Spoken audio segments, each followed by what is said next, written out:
बिस्मिल्लाहिर्रहमानिर्रहीम अस्सलाम वालेकुम। Welcome to Dexmi. मेरा नाम है रियाज नदीम।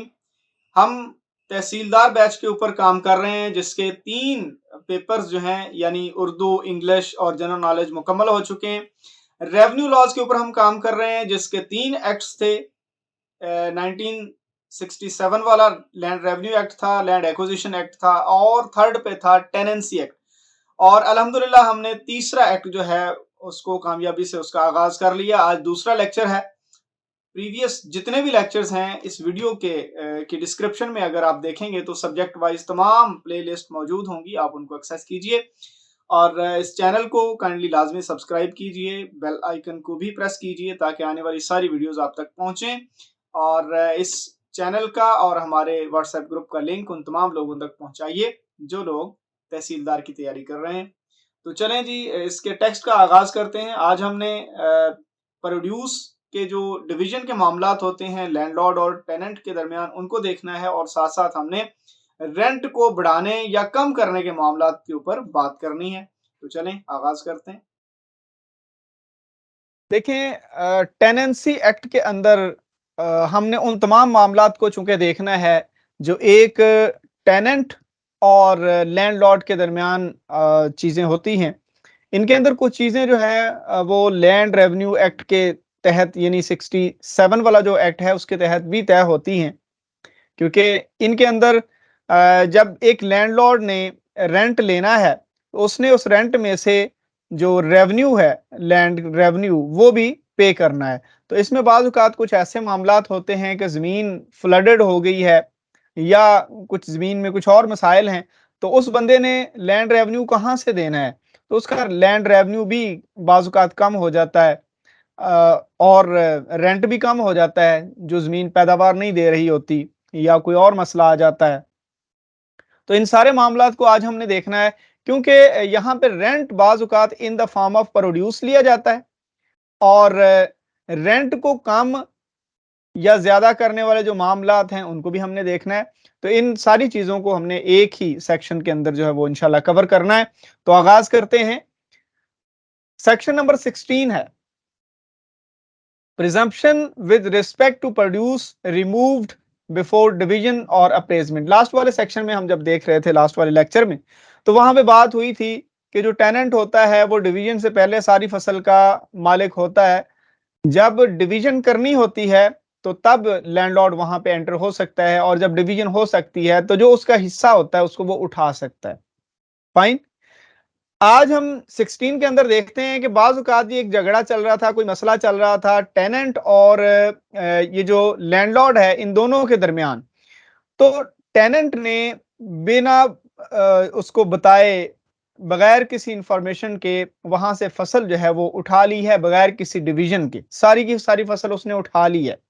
तो यहाँ पे रेवेन्यू डिपार्टमेंट जो है वो उसमें इन्वॉल्व होगा। और बाज़ औक़ात ऐसे मसाइल भी होते हैं कि जी वो कहता है कि जी मैंने लैंडलॉर्ड से डायरेक्टली कोई डिवीजन की बात नहीं करनी, कोई और बंदा ले आए।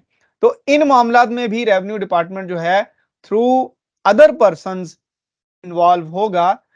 16 में स्पेशली ये बात हो रही है कि अगर बिना किसी मालूमात दिए या बगैर किसी इंफॉर्मेशन के उसने फसल उठा ली है तो उसका हमने क्या तरीकाकार इख्तियार करना है। When rent is taken by division or appraisement of the produce, अगर जो ठेका है वो फसल की जो पैदावार है उसके ऊपर रखा गया है, उसकी तकसीम से उसने अपना हिस्सा लेना है लैंडलॉर्ड ने। If the tenant removes any portion of the produce at such a time or in such a manner as to prevent the due division और appraisement thereof, उसकी जो तयशुदा तकसीम है उससे पहले ही वो उसका कुछ हिस्सा या सारी फसल उठा लेता है, या फिर or deals therewith in a manner contrary to established usages. तो जो उस वक्त कवानीन राइज हैं, जो रिवाज है, जो रस्म है, उसके अकॉर्डिंग काम नहीं करता, उससे मुनाफी काम कर रहा है। The produce may be deem to have been as the fullest crop. ठीक है, तो of the same description on other similar land, तो ऐसा समझा जाएगा कि साथ वाली जमीनों पे जितनी फसल हुई है उतनी ही फसल इसने उठाई है और उतनी ही फसल से फिर जो शेयर है वो लैंडलॉर्ड को मिलेगा। ठीक है, 17 देखते हैं। अब ये वाला मामला जो ऊपर हमने 16 में देखा कि झगड़ा भी हो सकता है, इसके अंदर अब रेफरी ऑफ डिवीजन, डिवीजन के ऊपर रेफरी अपॉइंट होने लगा है फ्रॉम रेवेन्यू ऑफिसर। तो इस सारे प्रोसेस को जरा डिटेल से देखते हैं। If either the landlord or the tenant neglects to attend either personally or by agent at the proper time for making the division or appraisement of the produce, जब फसल की तकसीम हो रही थी तो टेनेंट टेनेंट हो गया और दूसरा हो गया लैंडलॉर्ड, इन दोनों में से कोई खुद या अपने एजेंट के तौर पे वहां पे नहीं आया, ठीक है, या फिर उसने निगलेक्ट किया। और if there is a dispute, जो कोई झगड़ा बन गया अबाउट द डिवीजन और अप्रेजमेंट, ठीक है, उसका हिसाब लगाने में फसल का, रेवेन्यू ऑफिसर में on the application of either party, दोनों में से किसी की भी दरखास्त पे वो जिस तरह मुनासिब समझें कोई रेफरी मुकर्रर कर सकते हैं, रेफरी। ठीक है, रेफरी का काम क्या होगा, पहले 18 में देखते हैं उसकी अपॉइंटमेंट किस तरह से होगी और फिर वो काम किस तरह से करेगा। When a revenue officer appoints referee, जब रेवेन्यू ऑफिसर रेफरी को अपॉइंट करता है under the last foregoing section, he may in his description, वो अपने इख्तियारात के तहत गिव हिम इंस्ट्रक्शंस, ये इंस्ट्रक्शंस देगा उसको with respect the to the association with himself to of any other person as assessor, वो बता सकता है कि अगर किसी और को असेसर या किसी और बंदे को जो है उसका एग्जामिन करने के लिए आप लेना चाह रहे हैं तो आप साथ ले सकते हैं। और उनकी जो सिलेक्शन है असेसर्स की, selection of those assessors and produce procedure to be followed in making the division, ये सारा तरीकाकार रेवेन्यू ऑफिसर ने उस बंदे को रेफरी को बताना है। रेफरी किसने अपॉइंट करना है, रेवेन्यू ऑफिसर ने। रेफरी क्यों अपॉइंट करना है, जब लैंडलॉर्ड और टेनेंट के दरमियान डिवीजन ऑफ क्रॉप या डिवीजन ऑफ प्रोड्यूस पे कोई झगड़ा है। ठीक है, सब सेक्शन 2 देखिए, the referee so appointed shall make the division or appraisement in accordance with any instructions which he may have received from the revenue officer under the last foregoing section। तो जो instructions मिली हैं उसके मुताबिक referee जो है वो तकसीम car करेगा। सबसेक्शन 3 है, बिफोर मेकिंग द डिवीजन और appraisement the referee shall give notice, referee ने नोटिस देना है टू लैंडलॉर्ड एंड टेनेंट, इन दोनों को लोगों को जो है वो नोटिस देना है of the time and place, बताना है कब कहां पे तकसीम के लिए आप आए, एट विच द डिवीजन और अप्रेजमेंट विल बी मेड, जहां पे ये काम होगा। But if either the landlord or the tenant fails, अगर दोनों में से कोई वहां पे नहीं आता to attend either personally or by agent, the referee में proceed x party. X party क्या होता है, यक तरफा। ठीक है, यक तरफा जो है वो इसको कर सकते हैं। अच्छा, नंबर 4 सब सेक्शन है, for the purpose of making the division और अप्रेजमेंट, इस सारे उसकी फसल का हिसाब लगाने के लिए या उसकी तकसीम के लिए, the referee with his assessors, अगर उसने कोई 7 असेसर्स लिए हैं, may enter upon the land on which or into the building which the produce is, जहां पे फसल पड़ी है वहां पे ये रेफरी, और अगर इसने कोई 7 असेसर्स लिए हैं ये लोग वहां पे एंटर हो सकते हैं। नंबर 19 है, प्रोसीजर आफ्टर डिवीजन और अप्रेजमेंट, फसल का हिसाब लगाने और उसकी तकसीम कार का के बाद का क्या मामला होगा। The result of the division और अप्रेजमेंट शैल बी रिकॉर्डेड, वो रिजल्ट जो है वो रिकॉर्ड किया जाएगा, साइंड बाय रेफरी होगा और उसको रिकॉर्ड को जो है वो सबमिट करवाया जाएगा रेवेन्यू ऑफिसर को, ये जिम्मेदारी है इसकी। नंबर 2 सबसेक्शन है, the revenue officer shall consider the record and after such further inquiry, उसको चेक करेगा कि ये वाकई जिस तरह इसने अप्रेजमेंट की है या उसकी असेसमेंट करवाई है, ये की है, ये बिल्कुल ठीक है। If any as he may deem necessary, अगर वो चाहे कोई चीज जरूरी, shall make an order either confirming or verify or varying the division, तो उसको कंफर्म भी कर सकता है और ये भी कह सकता है कि इसको थोड़ा बहुत चेंज करते हैं। ठीक है, अगर उससे जो एक्सपेक्टेशन की थी अकॉर्डिंग टू द इंस्ट्रक्शंस वो पूरी नहीं हुई तो रेवेन्यू ऑफिसर इसको थोड़ा बहुत चेंज कर सकते हैं। Subsection 3 of 19 है, the revenue officer shall also make such order as to the cost of the reference as he thinks fit. देखें, एप्लीकेशन दी गई थी रेवेन्यू ऑफिसर को, भाई हमारा झगड़ा चल रहा है, कोई रेफरी मुकर्रर करें। रेफरी आ गया, उसके साथ जो है वो असेसर्स भी आ गए। इन सारे लोगों की कॉस्ट या फिर रेवेन्यू ऑफिसर की कोर्ट की कॉस्ट या उसकी प्रोसीडिंग की कॉस्ट भी ली जा सकती है।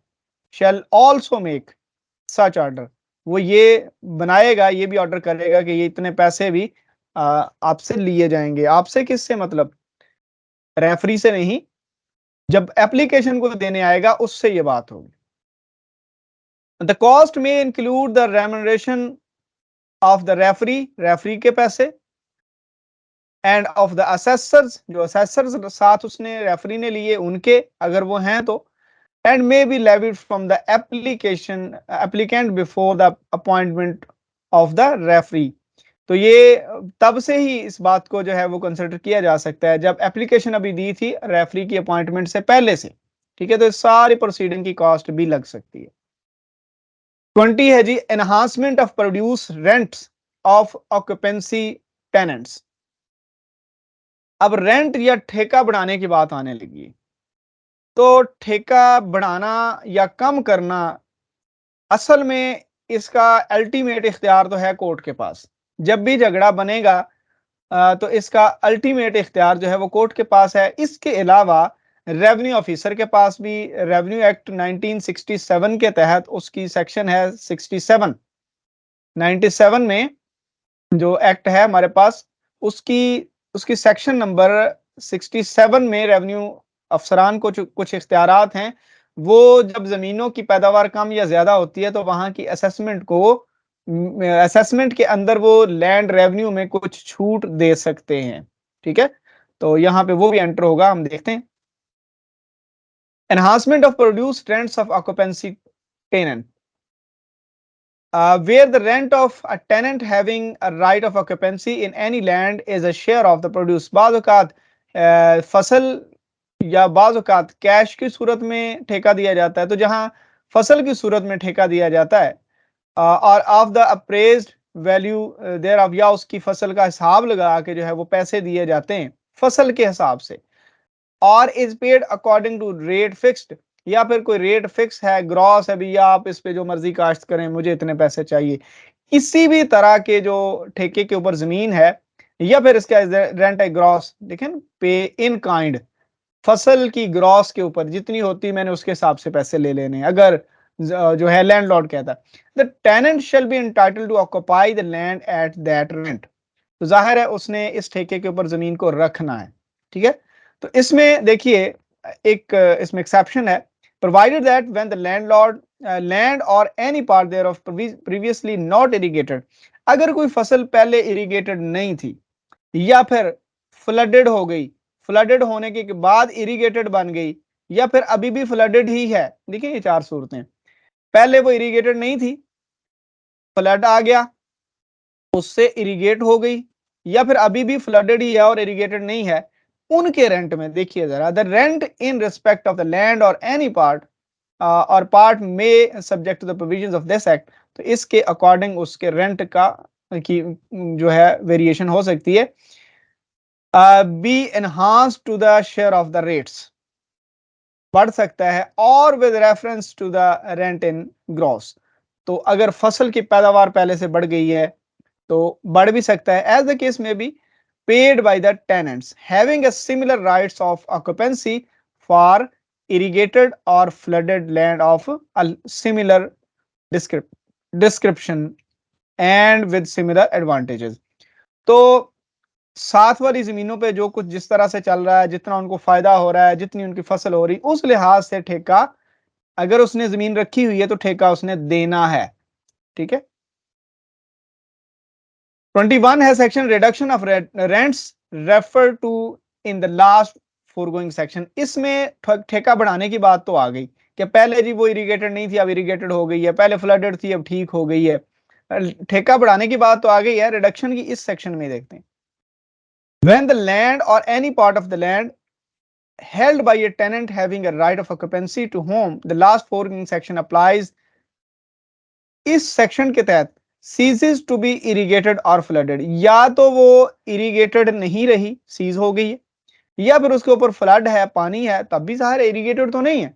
The rent payable in respect of the land or part may be reduced, तो अब यहां पे माइनस होगा, to the share of rates or with reference to the rent in gross, किसी भी तरह से ग्रॉस में रेंट लिया जाता है, प्रोड्यूस का शेयर लिया जाता है, प्रोड्यूस की अप्रेजमेंट के बाद मनी का जो है मनी की फॉर्म में लिया, किसी भी तरह से एज द केस में भी पेड बाय टेनेंट किसी भी फॉर्म में अगर वो देता है तो वो कम होगा, क्योंकि पहले फसल वहां होती थी, अब नहीं होती। Having a similar right of occupancy, उस तरह के बाकी जो जमीनें हैं जहां पे फ्लड नहीं आया, उस सूरत हाल में भी अगर वो जमीन का हिसाब लगाना तो इर्द गिर्द की जमीनों से लगाना है, अगर फ्लड है और काश्तकारी नहीं हो रही तो फिर भी इर्द गिर्द की जमीनों से हिसाब लगाना है, ठीक है। फॉर अनइरिगेटेड और अनफ्लडेड लैंड, इस किस्म की बाकी जमीनें जो है सिमिलर डिस्क्रिप्शन की, उनसे हिसाब लगा के हम किराया जो है, किराया मीन ठेका जो है वो कम कर सकते हैं। आगे है जी cash rents paid by tenants having right of occupancy. अब उन टेनेंट की बात होने लगी है जो फसल की अप्रेजमेंट करके या ग्रॉस की फॉर्म में किसी भी तरह से जो मनी, जो पेमेंट है कैश में जो है वो देते हैं, फसल की का हिस्सा नहीं देते। सबसेक्शन 1 है where a tenant having a right of occupancy pays his rent entirely by cash, cash से ही वो पैसे दे रहा है, उसका ठेका सॉरी दे रहा है, on a recognized measure of area or by a cash rent in gross, किसी भी तरह से वो टोटल लगा के फसल की प्रोड्यूस पे लगाता है या एरिया के लिहाज से किसी भी तरह से, the rent may be enhanced on the ground that after deduction therefrom of the land revenue. देखें जो एनहांसमेंट है, एनहांसमेंट होगी या रिडक्शन होगी, जो लैंड रेवेन्यू है उसको साइड पे निकाल के होगी। लैंड रेवेन्यू तो जाहिर है लैंडलॉर्ड का है ही नहीं, वो तो उसने जाके गवर्नमेंट को दे देना, तो इसको साइड पे रख के बाकी वाले के ऊपर हम कुछ ये सूरतें दी हुई हैं, इस हिसाब से जो है वो रेट्स के the rates and सेसेस chargeable on the tenancy जो है इस हिसाब से इंक्रीज किए जाएंगे। जरा देखते हैं इसका एक क्लास है इसकी कि if the tenant belongs to the class specified in class A, is hereditary tenant अगर हैं, ठीक है, सबसेक्शन 1 की बात हो रही जब हम सेक्शन 5 कर रहे थे, लेस देन मैक्सिमम इसका जो बढ़ाया जा सकता है 2 आनाज पर रुपी। आना क्या होता है, ये बड़ी टेक्निकल बात स्टार्ट होने लगी है, मैंने ये वैसे लिखा हुआ है, आने का बहुत सारे लोगों को नहीं पता होगा। ये रुपए का ही एक जो है वो तकसीम कार होती थी, 16 आने का 1 रुपया है, ठीक है, तो 4 आना 25 पैसे हो गए, ठीक है, 2 आना जो है वो 12.5 पैसे हो गए, 8 आना जो है वो 50 पैसे हो गए, 16 आने 1 रुपया, ठीक है, इस हिसाब से हमने इसको देखना है, इसी हिसाब से ये बड़ी मजे की कैलकुलेशन है यहाँ पे।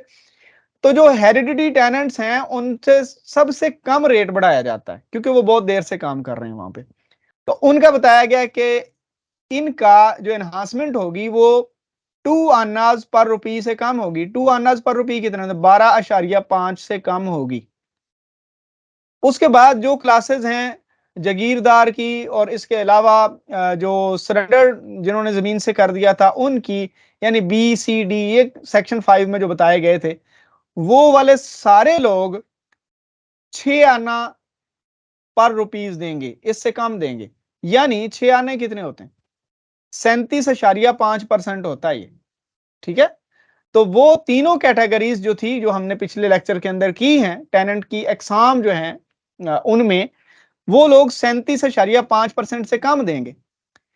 एक सी कैटेगरी है, ये वो लोग हैं जिन्होंने जमीन जो है 1868 तक जो है वो काबू की हुई थी, उसके ऊपर कब्जा था इनका, और उसके बाद इन्होंने 1887 में कहा कि अगर राइट रिकॉर्ड ऑफ राइट में वो दर्ज है तो ये जमीन हम उनको ही देते हैं, उनके पास राइट ऑफ ऑक्यूपेंसी है। सेक्शन 6 में ना राइट ऑफ ऑक्यूपेंसी, या ये सेक्शन 8 में, इन दोनों तरह से जो राइट ऑफ ऑक्यूपेंसी रखते हैं उनसे हमने 12 अन्नाज पर रुपी यानी 75%, अगर 75 पैसे पर रुपी जो है वो हम ले रहे हैं ना, तो ये 75% बनता है।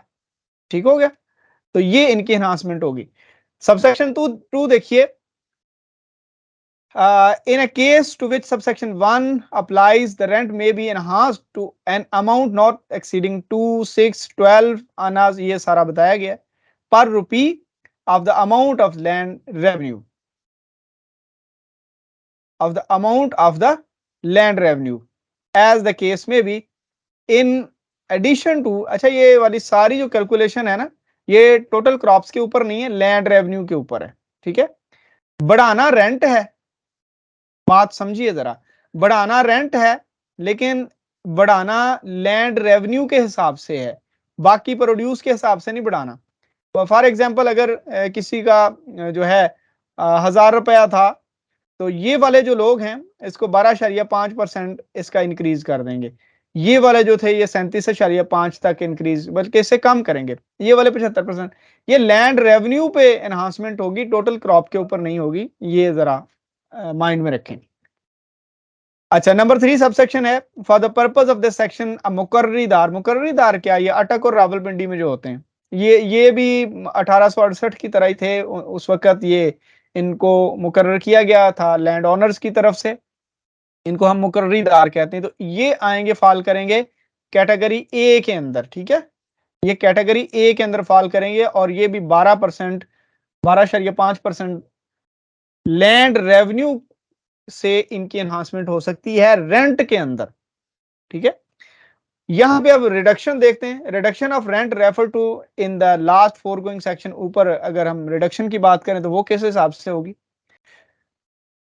The rent payable by a tenant to whom the last foregoing section applies may be reduced, कम भी हो सकता है, on the ground that productive powers of his tenancy have been decrease, अगर जो उसकी पैदावारी सलाहियत है वो कम हो गई है, by A cause beyond his control, उस ये नहीं कि वो मेहनत अब कम करने लग गया तो फसल कम है, जो चीजें उसके कंट्रोल में नहीं है, फ्लड है, कोई लैंड स्लाइडिंग है, कोई इस तरह के और मामला हैं।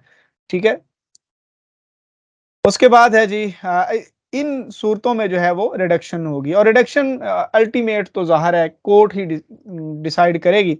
अब यहाँ पे जरा देख लेते हैं एनहांसमेंट या रिडक्शन को जो है वो कोर्ट ने किस तरह से डिसाइड करना है।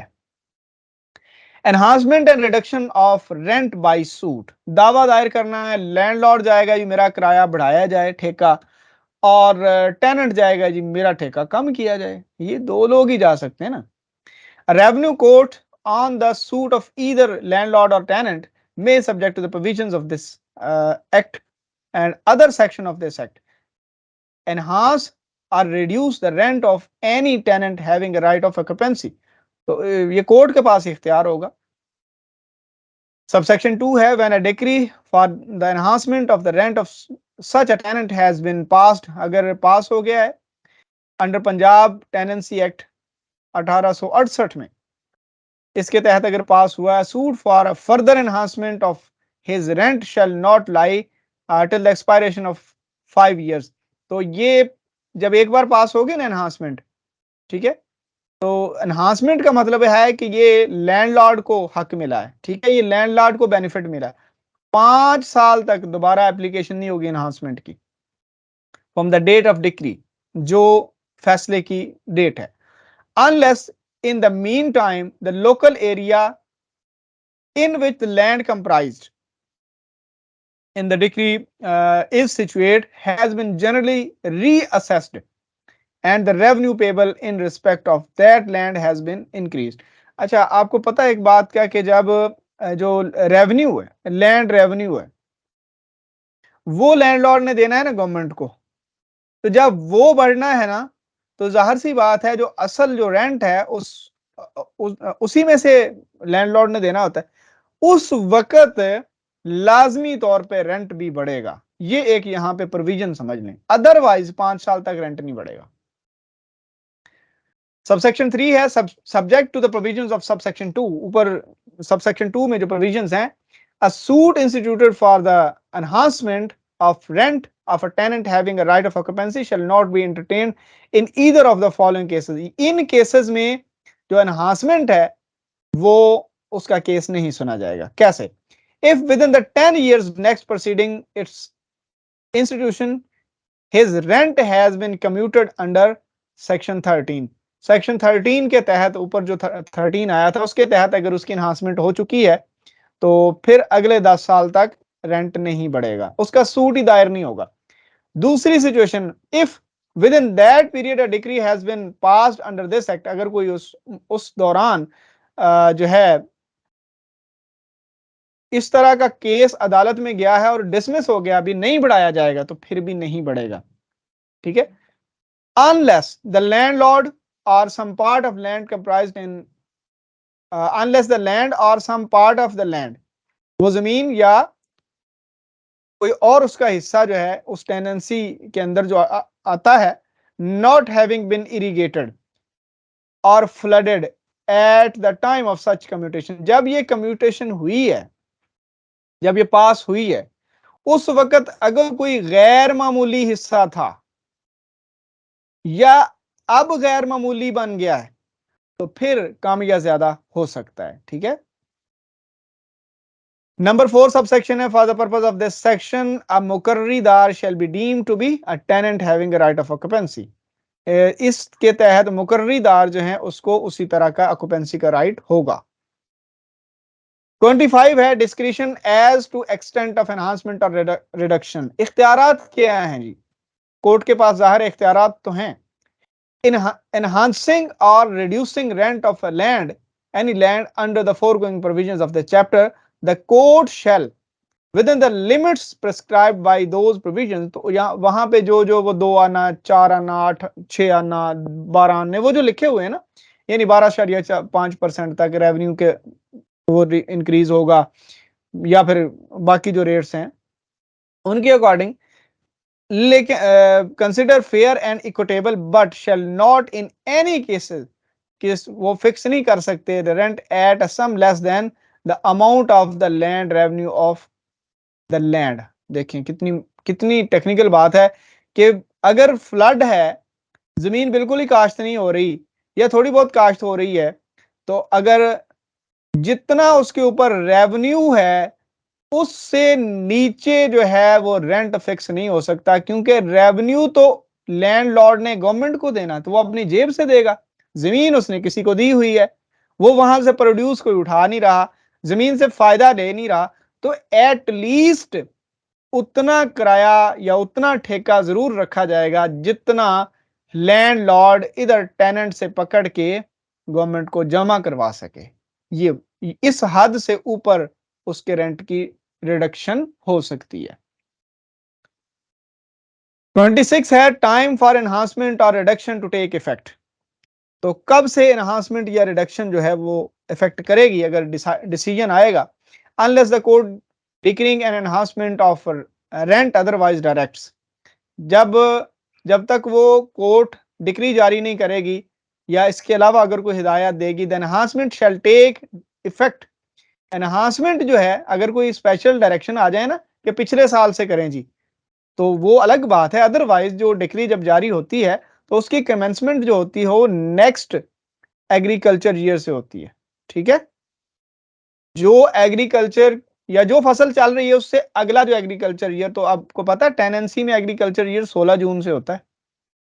इसके बाद जो फसलें होंगी उनके ऊपर वो रेट लगेगा जो अदालत कह रही है। अगर कोई वो स्पेशल डायरेक्शन दे दे वो और बात है, ठीक है, वो ऐड हो जाएगा इसमें मामला। अदरवाइज जनरली यही है, a court decreeing a reduction of rent shall specify in the decree the date on and from which the reduction is to take effect। तो वो तारीख डाल के बता भी देती है कोर्ट कि कब से ये रेट्स लगेंगे।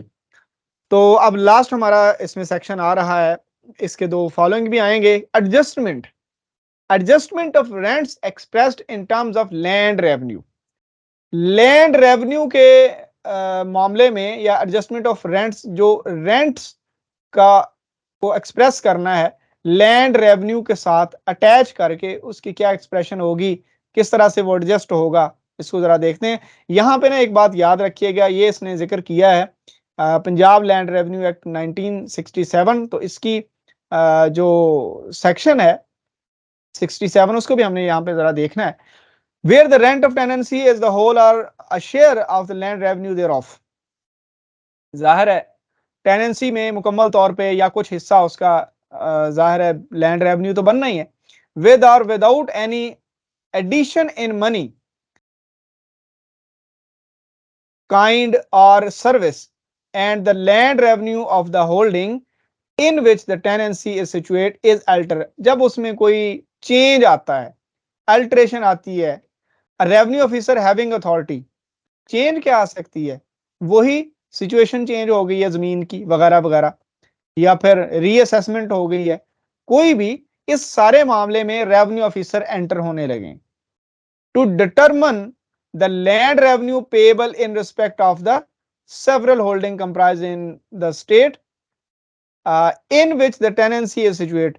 जहां पे एक टेनेंसी या एक रेंट जो है, टेनेंसी वाकई है, उसके रेंट को हमने एडजस्ट करना है।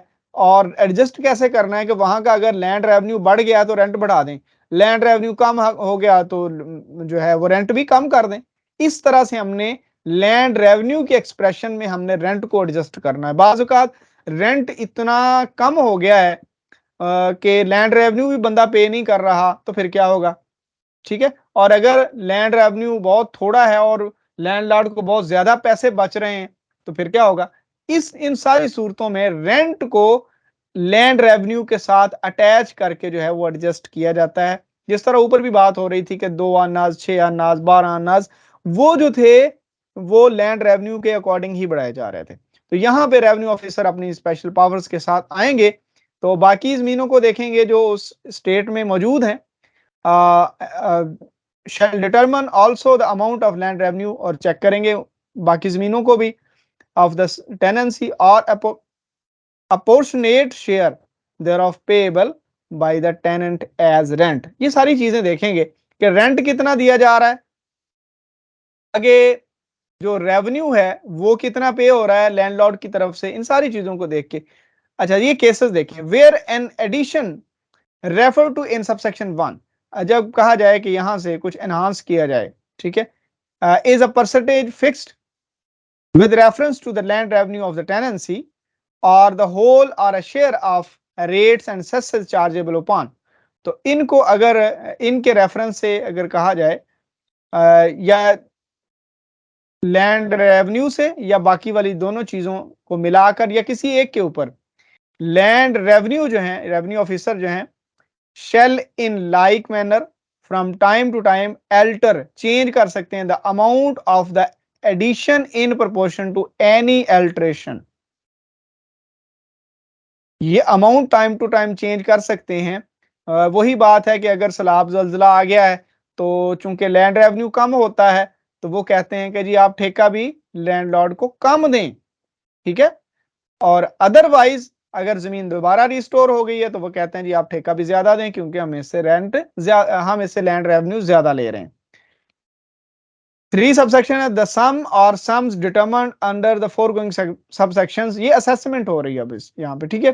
Together with any addition previously payable other than the additions refer to in subsection 2। इसके अलावा अगर कोई पहले की कोई उसकी उसकी तरफ कोई एरियर टाइप या कुछ और चीजें या कोई खाला बना है और उसमें इसकी तरफ से कंट्रीब्यूशन है, shall be the rent payable in respect of the tenancy until there is again an alteration of the land revenue thereof or of the rates and cesses chargeable thereon, or until the rent is enhanced by a suit under। अच्छा, ये बात हुई है कि ये वाले मामले से अलावा जो बाकी चीजें हैं वो अपनी जगह पे उसी तरह से चलती रहेंगी, अदरवाइज ये है कि कोर्ट कोई और डिसीजन ना दे दे, ठीक है। अच्छा, यहाँ पे एक और बड़ी क्लैरिटी है, ये जो अल्ट्रेशन है ना, कि जी रेवेन्यू थोड़ा सा बड़ा है, थोड़ा सा रेंट बढ़ा दें, थोड़ा सा कम हुआ है, थोड़ा सा रेंट कम कर दें, ये वाली जो छोटी मोटी जो मामलात है ना, इनको वो कहता है an alteration or rent, alteration of rent under this section shall not be deemed an enhancement. इसको एनहांसमेंट नहीं तस्वर की, एनहांसमेंट तो होती है वो 12.5%, 37.5% या 75% वाली, ठीक है। ये वाली जो 67 के तहत यानी लैंड रेवेन्यू एक्ट ये देखिए जरा, ये लैंड रेवेन्यू एक्ट है, इसमें 67 ये सेक्शन है, इसमें जो होल्डिंग एक जैसी होती हैं उनमें असेसमेंट के अंदर कुछ इख्तियारात दिए गए हैं, इसको आपने बाद में रीड कर लेना है। तो ये रेवेन्यू अफसरान के पास होते हैं थोड़ा कम या ज्यादा रेवेन्यू करने के, ठीक है। तो उस हिसाब से ये जो थोड़ी बहुत अल्ट्रेशन हो रही है इसको हम एनहांसमेंट नहीं कह सकते। नंबर 5 सबसेक्शन है for the purpose of this section. अब मुकर्रीदार के भी वही इख्तियारात होंगे जो एक क्लास में थे जब हम सेक्शन 5 कर रहे थे, ये बिल्कुल उसी तरह ही डील करेंगे। 27A है, जब मुकर्रीदार की बात है तो मुकर्रीदार के लिए ये अलहदा एक सबसेक्शन एक सेक्शन ऐड हो चुका है। Adjustment of rent paid by occupancy tenant, Attock district या रावलपिंडी में भी मुकर्रीदार ही होते हैं। Where a tenant having a right of occupancy in land in the Attock district pays wholly or partly in cash a rent not falling within the scope of 20, ये ऊपर अगर ये जो 27 में जो बातें हुई उनमें कोई बात इसकी फॉल नहीं कर रही, and the land revenue of the holding in which the tenancy is situate is altered, तो वहां पे भी अगर लैंड रेवेन्यू जो है वो उसमें कुछ अल्ट्रेशन हुई है, ठीक है। अल्ट्रेशन का मतलब वही होता है ना, थोड़ी बहुत एडजस्टमेंट।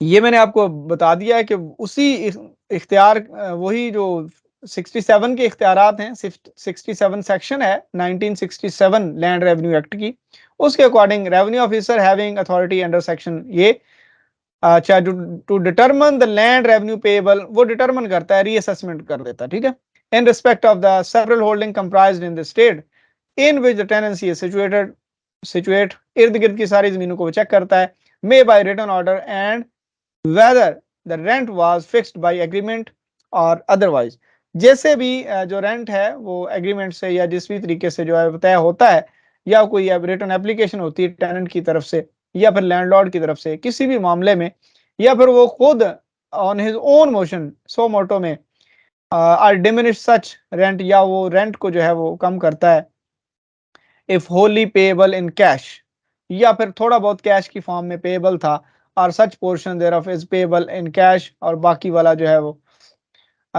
टू सच एक्सटेंट, जितना कैश फॉर्म में था, to such extent as appears to the revenue officer to be proper having regard to the matter specified in subsection 2।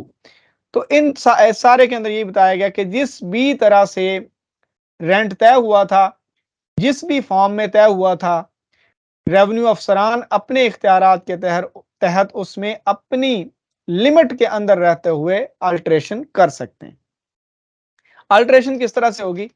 Subsection 2 है इन इंक्रीजिंग और diminishing the rent of a tenancy under the provisions of subsection 1। इस पूरे जो इख्तियारात जो इसके अंदर मौजूद हैं, असल में ये इख्तियारात यहाँ पे 67 में लैंड रेवेन्यू एक्ट 1967 में the revenue officer shall for the purpose of deciding the extent of such increase or diminution take into consideration only, किन सूरतों में वो कंसिडर करेगा, the land revenue of and the rates and cesses chargeable on the tenancy before the land revenue of the holding, वो देखेगा कि पहले land revenue या रेट्स या सेसेस ये कितने थे, पहली चीज ये चेक करेगा।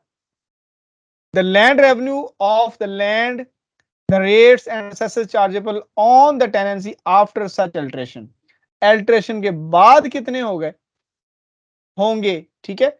The method by which the assessments of the land revenue in force before and after such alteration were calculated and distributed over the several holdings comprised in the state in which the tenancy is situated। तो बाकी इर्द गिर्द के जो है similar जितनी lands हैं उनमें कौन सा फार्मूला किस तरह से लगा, इन सारी चीजों को वो देखेगा, ठीक है। इन सारी चीजों को देखने के बाद अल्ट्रेशन हो सकती है। अल्ट्रेशन वही है कि थोड़ी बहुत एडजस्टमेंट जो है लैंड रेवेन्यू की मद में जो की जा सकती है। नंबर 3 है the rent determine as aforesaid shall be the rent payable in respect of the tenancy until there is an there is again an alteration of the land revenue, जब तक नई अल्टरेशन नहीं आ जाती पुराने वाला ही चलता रहेगा। और ऑफ द रेट्स एंड और सेसेस चार्जेबल, जो जितना रेट लैंड रेवेन्यू का था या जो सेसेस थे वो सारे उसी तरह जब तक चलते रहेंगे, कोई नया रेंट या कोई और चीज नहीं बढ़ेगी। और until the rent is enhanced, या फिर रेंट ना बढ़ जाए, किस तरह, वो 2 आना 8 6 आना 12 आना वाले हिसाब से, अदरवाइज रेंट को हम नहीं छेड़ेंगे। अब एक बार अल्ट्रेशन हो गई है ना, अगली अल्ट्रेशन तक सेम चलेगा, या फिर कोई जो है एनहांसमेंट जो है वो ना कोर्ट की तरफ से आ जाए। नंबर 4 है for the purpose of this section मुकर्रीदार शैल बी, मुकर्रीदार के वही इख्तियारात होंगे। मुकर्रीदार एक सेपरेट चीज तो नहीं है, इसको हम सेक्शन जो 5 कर रहे थे उसमें ए कैटेगरी के अंदर हमने इसको लिया था, लेकिन वो बार बार हर सेक्शन में इसको सेपरेटली बता देते हैं। नंबर 5 सबसेक्शन है an alteration or rent under this section shall not be deemed an enhancement or reduction। अगर लैंड रेवेन्यू है, जो चार्जेबल सेसेस हैं या रेट्स हैं, इनके कम या ज्यादा होने से थोड़ा बहुत रेंट में एडजस्टमेंट हो रही है ना, अल्ट्रेशन कहते हैं उसको, एडजस्टमेंट को, उसको हम एनहांसमेंट नहीं कहते। ये वाली बात यहाँ पे फिर बता दी गई। तो जी आज का हमारा लास्ट सेक्शन है alteration of rent on alteration of area. जब एरिया तब्दील होता है तो उसमें अल्ट्रेशन क्या होती है। एरिया तब्दील होने का मतलब, यानी ये जमीन थी पहले इतनी काबिले काश्त थी, अब सारी काबिले काश्त है, या पहले सारी थी अब यहाँ पे जो है वो पानी खड़ा है, वगैरह वगैरह। इसकी ए सिचुएशन देखिए, क्लास ए है, every tenant shall be liable to pay additional rent for all land proved to be in excess of the area for which rent has been previously paid by him, unless it is proved that the excess is due to the addition to his tenancy of the land। उन्होंने कहा कि इतने का वो rate पे करता रहा है, अब ये भी जो है इसमें काबिले काश्त हो गई है, तो उसने फिर इसका भी पे करना है, यहां तक कि उसने अगर सारे का पे कर दिया था और ये जमीन ऑलरेडी उसको ड्यू थी, तो फिर वो उसने इसका पे नहीं करना क्योंकि वो ऑलरेडी कर चुका है। Having previously belonged to the tenancy was lost by diluvian or otherwise without any reduction of the rent being made। अच्छा दूसरी चीज देखते हैं, ये लोग be entitled to an enhancement abatement, कमी, तो ये कमी के भी जो है वो हकदार होंगे। अब rent in respect of any deficiency prove to exist, ये पहले जमीन सारी ठीक थी अब कुछ हिस्सा खराब हो गया, तो ये इनको जो है इनके रेंट में कमी भी होगी, इसको भी हम अल्ट्रेशन कहते हैं, एरिया कम होने की वजह से।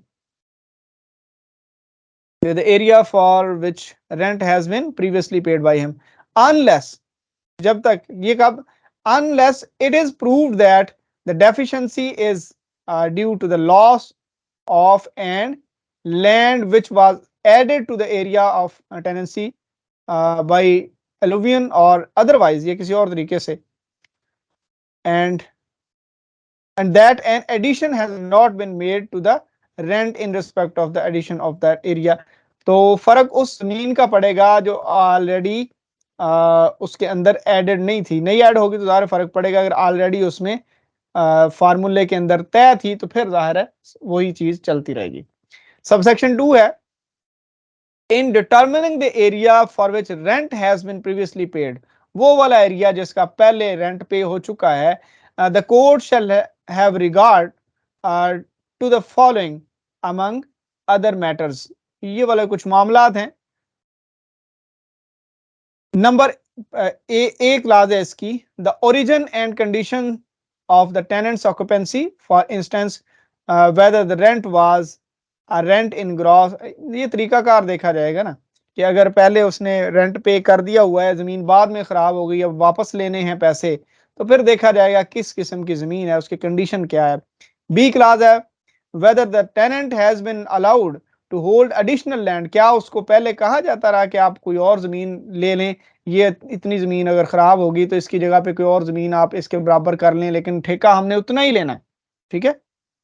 और otherwise with the knowledge and consent of the landlord, या फिर उसने ये सारा मामला लैंडलॉर्ड की कंसेंट से किया था, अब वो कह रहा है कि जी ये डिस्प्यूट है। सी क्या है, द लेंथ ऑफ टाइम, कितने वक्त के लिए ये सारा कुछ था, during which there has bin no dispute, जब रेंट का कोई डिस्प्यूट नहीं था, कितना वक्त ऐसे या कितना अरसा ऐसे गुजरा है, कोर्ट इसको भी देखेगी। इसका 3 सबसेक्शन क्या है, in adding to or abating rent, adding वही अल्ट्रेशन वाला, थोड़ा सा रेंट बढ़ाना, जो प्रेस्क्राइब्ड फार्मूलाज हैं 2 आना, 6 आना, 12 आना, उनके अलावा की बात हो रही ना। Or abating rent under this section, इसमें कम या ज्यादा जो होना है, the court shall add or to abate, court जो है वो बढ़ा भी सकती है, कम भी कर सकती है, the rent to such an amount as it deems to be fair and equitable, जितना वो मुनसिफाना तौर पे समझेगी, and shall specify in its decrees, और ये डेट और बताएगी कि कहां से, किस डेट से जो है ये अबेटमेंट या एडिशन जो है यानी अल्ट्रेशन जो है वो लगेगी।